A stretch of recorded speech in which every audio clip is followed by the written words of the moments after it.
Dear student, आज की हम लोगों की टॉपिक है रेस्पिरेशन। आज हम जानेंगे रेस्पिरेशन क्या होता है, रेस्पिरेशन के बारे में जानने वाले हैं। साथ साथ में हम जानेंगे रेस्पिरेशन के कितने टाइप्स होते हैं, वो कैसे प्रोसेस होता है उस टाइप्स के अंदर, इसके बारे में जानने वाले हैं। तो आज का जो हमारा वीडियो होने वाला है रेस्पिरेशन का इंट्रोडक्शन और उसके टाइप्स के बारे में होने वाला है। तो आइए देखते हैं रेस्पिरेशन क्या होता है। हमारा हेडिंग क्या है? रेस्पिरेशन। हेडिंग हमारा क्या भाई? रेस्पिरेशन। रेस्पायरेशन यानी कि रेस्पायरेशन क्या होता है, सबसे पहले हम इसी के बारे में जानेंगे कि रेस्पायरेशन किसको कहते हैं। तो आइए हम डेफिनेशन को लिखें। डेफिनेशन क्या है? The process in which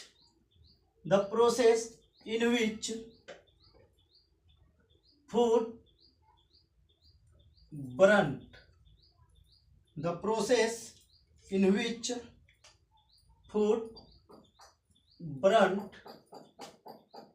in the cell of the body in mitochondria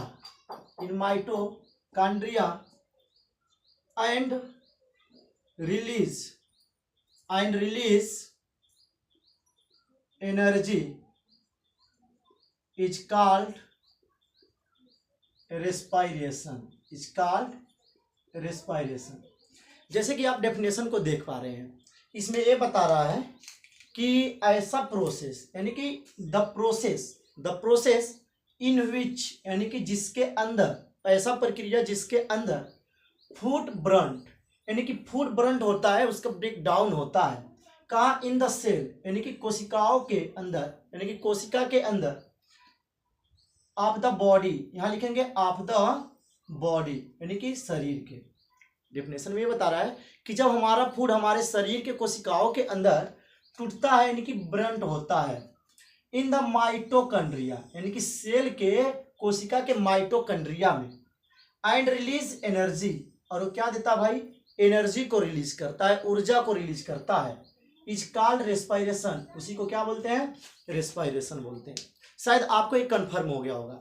definition क्या बता रहा है कि द प्रोसेस इन विच, ऐसा प्रक्रिया जिसमें फूड का ब्रंट होता है in the cell of the body यानी कि शरीर के कोशिकाओं में इन द माइटोकॉन्ड्रिया, और शरीर के कोशिका के माइटोकॉन्ड्रिया में, एंड रिलीज एनर्जी, और क्या करता है? एनर्जी को देता है, एनर्जी को रिलीज करता है। इज कॉल्ड रेस्पिरेशन, उसी को क्या बोलते हैं? रेस्पिरेशन बोलते हैं। तो आप इस प्रकार से बोल सकते हैं the process in which food burnt in the cell of the body in the mitochondria and release energy is known as, या इज कॉल्ड रेस्पिरेशन।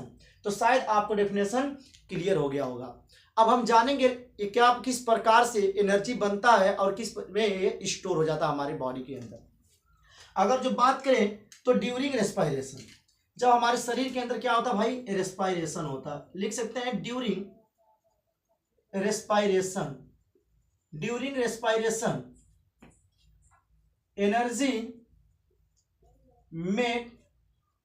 एनर्जी में क्या बनाता है भाई? एनर्जी में एटीपी, क्या बनाता है? एटीपी, यानी कि during respiration energy make ATP. जब रेस्पिरेशन होता है और हमारा एनर्जी बनता है, हमारे बॉडी के अंदर ऊर्जा जो बनता है वो एटीपी बनाने का काम करता है। किससे बनाता है? तो फ्रॉम एडीपी यानी कि एडीपी से। जब हमारे बॉडी में रेस्पिरेशन होता है तो ड्यूरिंग रेस्पिरेशन के समय एनर्जी हमारा एटीपी बनाता है। किससे बनाता है भाई? तो एडीपी से बनाता है, एडीपी से बनाता है। शायद यहां तक क्लियर हो गया होगा। और फिर क्या होता है? हमारा यही एटीपी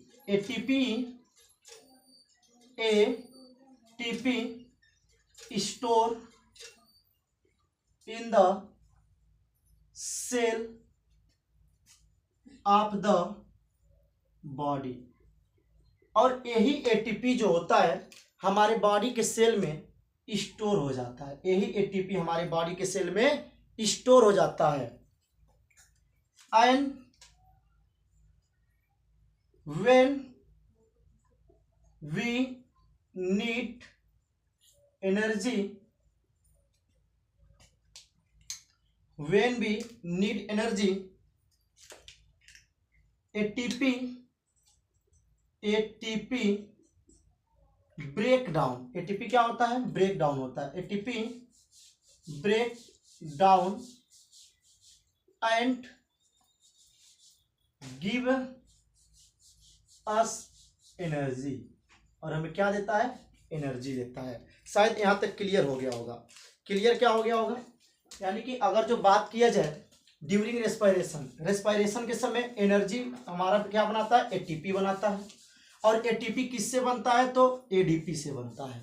और यही एटीपी जो है स्टोर होता है हमारे सेल के अंदर। हमारे सेल के अंदर यही जो एटीपी होता है स्टोर हो जाता है।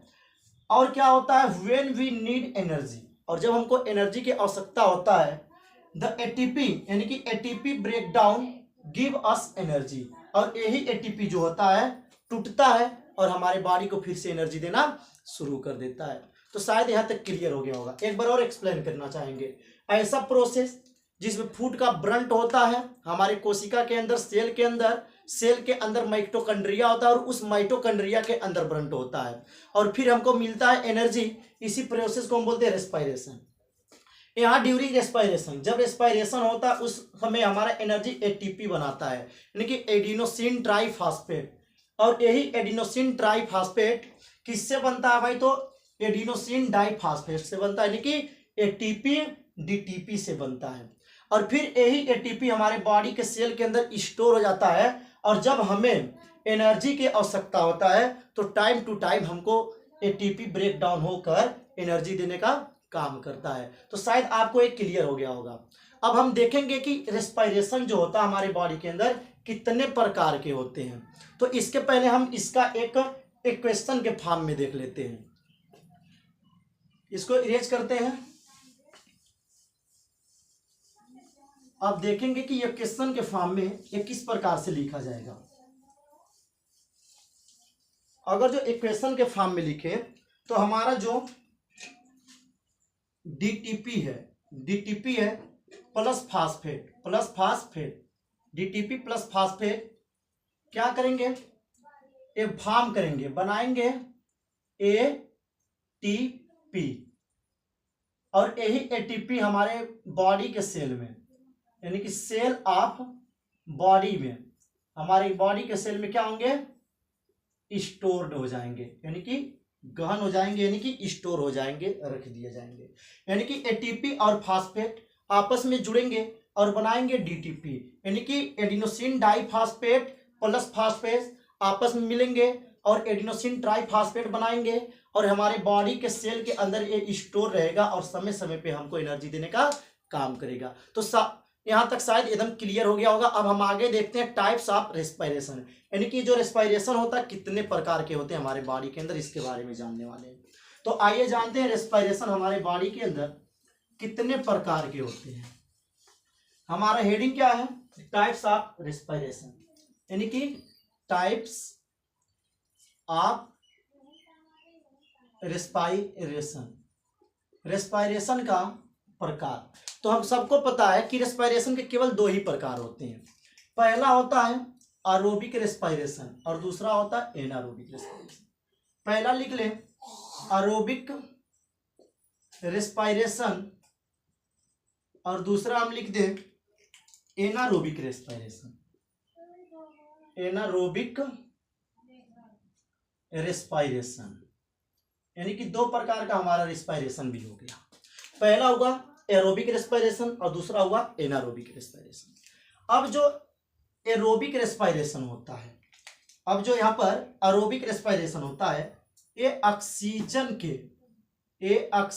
के प्रेजेंस में होता है, यानी कि जब ऑक्सीजन रहेगा तभी एरोबिक रेस्पायरेशन होगा। दूसरी बात किया जाए एनारोबिक रेस्पायरेशन का, तो ये ऑक्सीजन के एब्सेंस में, यानी कि जब ये होंगे तो ऑक्सीजन नहीं रहेंगे, ऑक्सीजन के एब्सेंस में होंगे एनारोबिक रेस्पायरेशन। इसका जो फाइनली प्रोडक्ट बनेगा एरोबिक रेस्पायरेशन का, तो हमारा क्या क्या हो सकता है, H2O फॉर्म होगा, एनर्जी फॉर्म होगा, प्लस CO2 फॉर्म होगा। लेकिन यही बात किया जाए एनारोबिक रेस्पिरेशन का, तो एनारोबिक रेस्पिरेशन में कौन कौन से प्रोडक्ट बनेंगे, एथेनॉल बनेगा, एथेनॉल बनेगा जो ईस्ट के अंदर होगा, किसके अंदर, ईस्ट के अंदर। लैक्टिक एसिड बनेगा, यानी कि एथेनॉल बनेगा, लैक्टिक एसिड बनेगा, और साथ साथ में क्या बनेगा, एनर्जी बनेगा, एनर्जी बनेगा।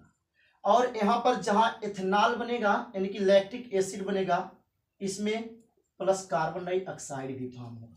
तो शायद इतना से क्लियर हो गया हो। रेस्पिरेशन हमारा दो प्रकार के होता है, एक होता है एरोबिक रेस्पिरेशन, दूसरा होता है एनारोबिक रेस्पिरेशन। जो एरोबिक रेस्पिरेशन होता है इसमें ऑक्सीजन ये जो होता है प्रोसेस ऑक्सीजन के प्रेजेंस में होता है, जो एनारोबिक होता है ये ऑक्सीजन के एब्सेंस में होता है। एरोबिक रेस्पिरेशन के जो फाइनली प्रोडक्ट होते हैं H2O water, energy, carbon dioxide होते हैं। जो एनारोबिक का फाइनल प्रोडक्ट होते हैं एथेनॉल होता है जो ईस्ट में बनता है, जो फर्मेंटेशन प्रक्रिया के द्वारा होता है। लैक्टिक एसिड होता है जो लैक ऑफ ऑक्सीजन मसल्स में होने का काम करता है। फिर यहाँ पर क्या बनता है, एनर्जी भी मिलता है और साथ में कार्बन डाइऑक्साइड बनता है। तो आपको इतना शायद क्लियर हो गया होगा, बहुत बढ़िया। अब इसको इरेज करेंगे और स्टेप बाय इसको हम लिखेंगे डेफिनेशन के फॉर्म में। अगर जो बात करें डेफिनेशन के फॉर्म में तो छोटा छोटा डेफिनेशन लिखेंगे, आप हेडिंग डाल के लिखते जाइएगा। जैसे हमारा पहला हेडिंग होने वाला है एरोबिक रेस्पिरेशन। रेस्पिरेशन के अंदर हमारा पहला हेडिंग है एरोबिक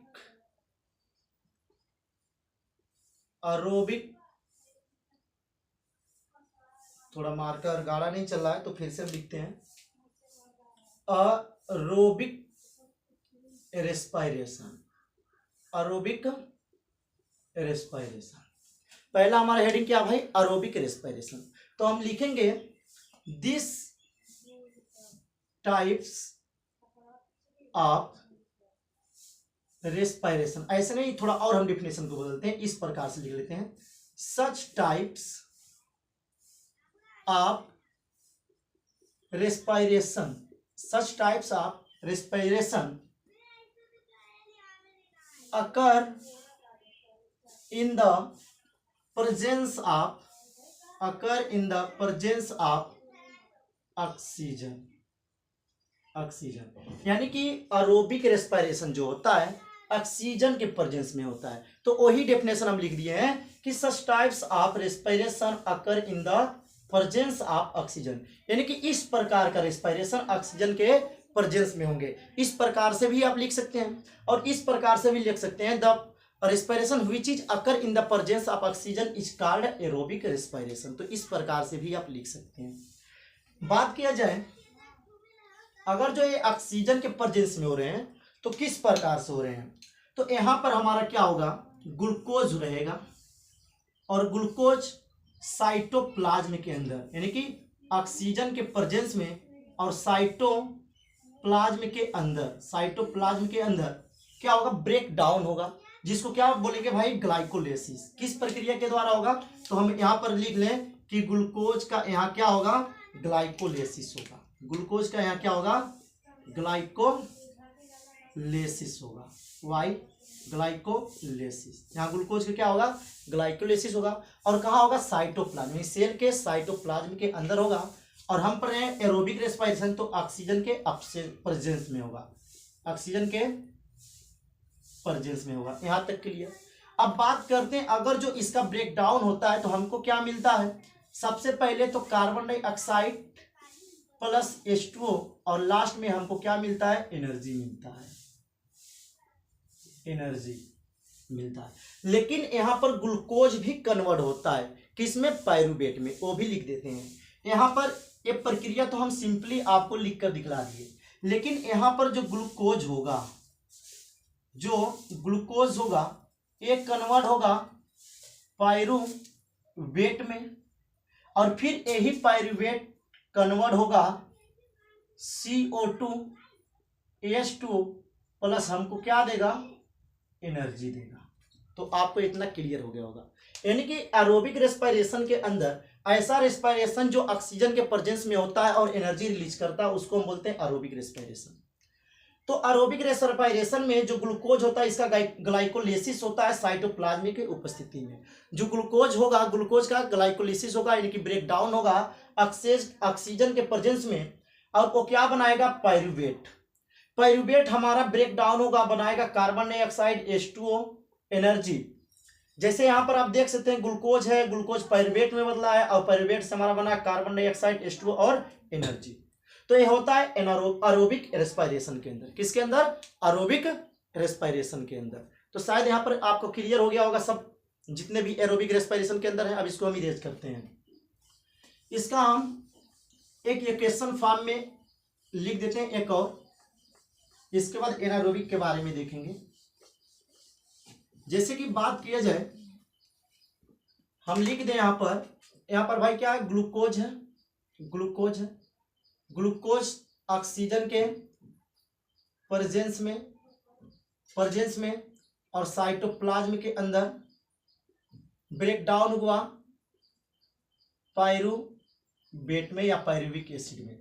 अब ये पायरुवेट जो होगा किस में कन्वर्ट होगा, H2O में, कार्बन डाइऑक्साइड में प्लस एनर्जी में। तो आपको एक क्लियर हो गया होगा। अब हम देख लेते हैं एनारोबिक रेस्पिरेशन। क्या हमारा भाई, anaerobic respiration.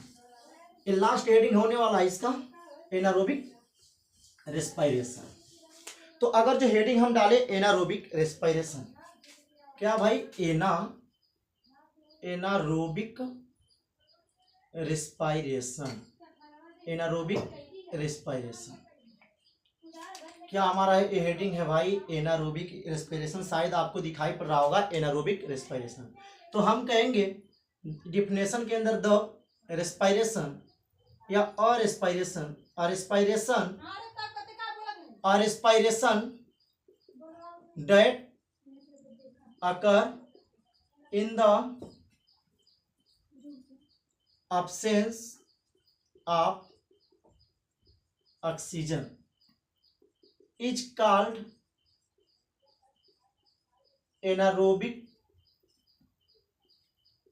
respiration, anaerobic respiration।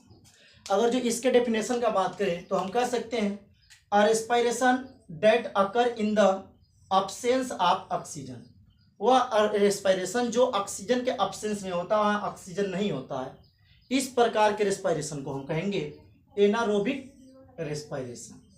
इनका जो प्रोडक्ट बनेगा क्या होगा, सबसे पहला हमारा क्या रहेगा भाई, ग्लूकोज होगा, ग्लूकोज। और ग्लूकोज हमारा ब्रेक डाउन होगा पायरुवेट में, और पायरुवेट हमारा ब्रेक डाउन होकर क्या बनाएगा, इथेनॉल बनाएगा, इथेनॉल बनाएगा और साथ साथ में एनर्जी बनाएगा। इथेनॉल प्लस एनर्जी देने का काम करेगा। यहाँ तक कोई दिक्कत, यानी कि ग्लूकोज का ग्लाइकोलिसिस होगा, कहाँ होगा भाई, यहाँ ऑक्सीजन नहीं होगा लेकिन यहाँ पर क्या होगा, साइटोप्लाज्म में होगा। ऑक्सीजन नहीं होगा लेकिन यहाँ पर क्या होगा, साइटोप्लाज्म में होगा। यानी कि साइटोप्लाज्म के प्रेजेंस में हमारा ग्लाइकोलिसिस होगा, ऑक्सीजन के अब्सेंस होगा, यानी कि ऑक्सीजन होगा ही नहीं। ग्लूकोज हमारा टूटेगा पायरुवेट में और पायरुवेट हमारा क्या बनेगा, इथेनॉल प्लस एनर्जी। और ये किस प्रोसेस के द्वारा होता है, जिस प्रोसेस के द्वारा होता है उसको बोलते हैं फर्मेंटेशन, फर्मेंटेशन।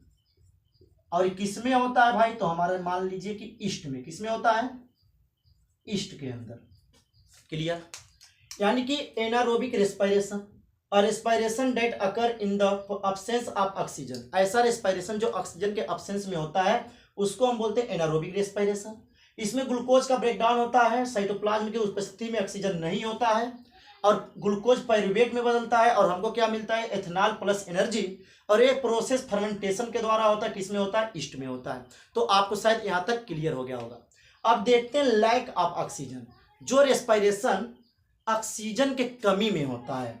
जैसे कि मान लीजिए कि हम लोग ह्यूमन बीइंग हैं और हम अधिक काम कर दे या हम लोग दौड़े, अगर जो हम काम कर दें और दौड़े तो हमारे मसल्स में पेन होने लगता है, कंट्रक्शन होने लगता है, तो यानी कि जिसको क्रैम्प्स होने लगता है, तो उस वक्त जो हमारा रेस्पिरेशन होता है ऑक्सीजन के लैक में होता है, lack of oxygen, lack of oxygen. यहाँ पर क्या होगा, हमारा जो ग्लूकोज होगा वो साइटोप्लाज्म के अंदर टूटेगा और ये क्या बनाएगा भाई, पायरुवेट। और पायरुवेट किस में कन्वर्ट होगा हमारा, तो पायरुवेट हमारा कन्वर्ट होगा लैक्टिक एसिड प्लस एनर्जी में। तो शायद आपको क्लियर हो गया होगा। यानी कि अगर जो लैक ऑफ ऑक्सीजन हो, ऑक्सीजन की कमी हो, जैसे कि मान लीजिए हम दौड़ते हैं और दौड़ने के बाद हमारा पैर में दर्द होने लगता है, घुटने में दर्द होने लगता है, तो ऐसा क्यों होता है, क्योंकि हम बहुत तेज से रेस्पिरेशन हमारे अंदर होने लगता है, ब्रीथिंग होने लगता है, और उस वक्त हमारे मसल्स में ज़्यादा एनर्जी का आवश्यकता होता है और ऑक्सीजन की कमी होने लगता है। अब उस वक्त जो हमको एनर्जी चाहिए तो अधिक मात्रा में चाहिए, और हमारा जो वहाँ पर सेल होगा बहुत फास्ट काम करने लगेगा और ऑक्सीजन का कमी हो जाएगा, क्योंकि ऑक्सीजन ज़्यादा यूज होने लगेगा। और उस वक्त जो रेस्पिरेशन होगा वहाँ पर हमारा लैक्टिक एसिड और मसल्स यानी कि एनर्जी बनेगा, लैक्टिक एसिड और एनर्जी बनेगा। यानी कि ग्लूकोज का ग्लाइकोलाइसिस होगा, पायरुवेट में बनेगा, और उसके बाद पायरुवेट बनाएगा लैक्टिक एसिड और एनर्जी, जहां से हमारा भाई क्या होता है, इसी के कारण मसल्स क्रैम्प्स होता है। अगर जो बात करें मसल्स क्रैम्प्स हो जाता है, शायद आप यहां तक समझ गए होंगे। अब हम बात करेंगे नेक्स्ट वाले वीडियो में बात करेंगे रेस्पिरेशन इन ह्यूमन बीइंग। तो आज का हमारा यही लास्ट लेक्चर था। नेक्स्ट वाले लेक्चर में हम बात करेंगे respiration in human being. Thank you for watching this videos.